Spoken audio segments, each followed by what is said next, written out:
and become a fan, working, getting money for the next level. Growing up in the church, you learn a lot. You hear it from the Bible, you hear it from the elders, and whatever they taught.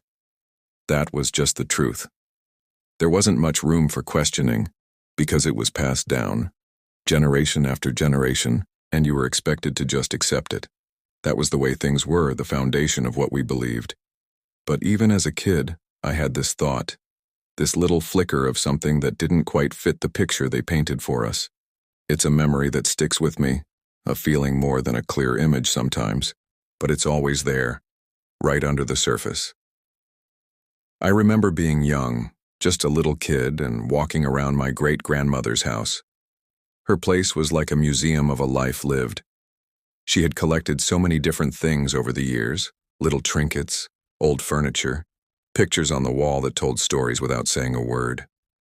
Each object had a history, a place in her life, and I loved looking at them, trying to piece together the puzzle of who she was before I knew her.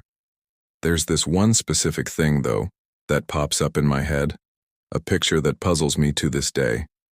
It's not a memory I can call up whenever I want.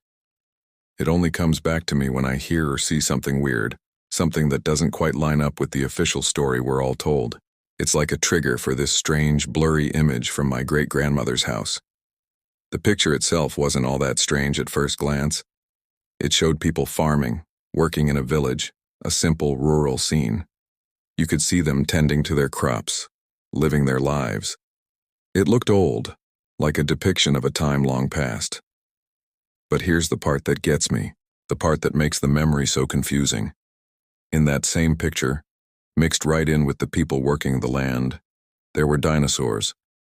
Not like a cartoon, but drawn as if they were just part of the everyday scenery, like a cow or a horse would be in a normal farm picture.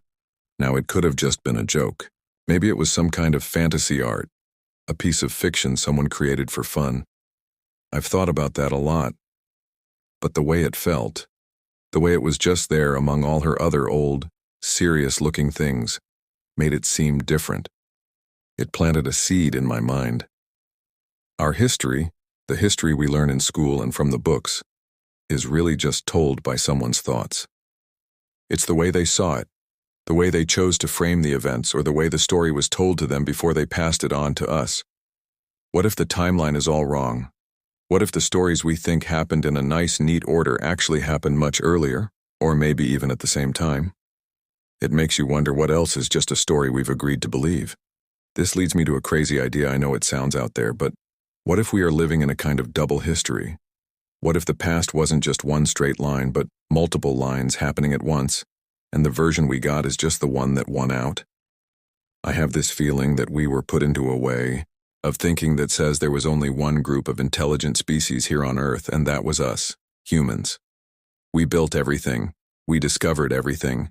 We are the peak of creation. It is a very neat and tidy story that puts us right at the center of the universe. Crazy, yes, I know it sounds crazy. But then you look around. We are seeing things every day that don't fit that narrative.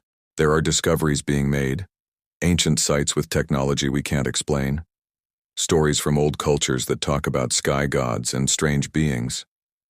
A growing group of people are looking at this evidence and they think it can tell you a different story, a much bigger and stranger story than the one we've been taught. They're piecing together a different version of the past, one where we weren't alone. Could use some likes and shares.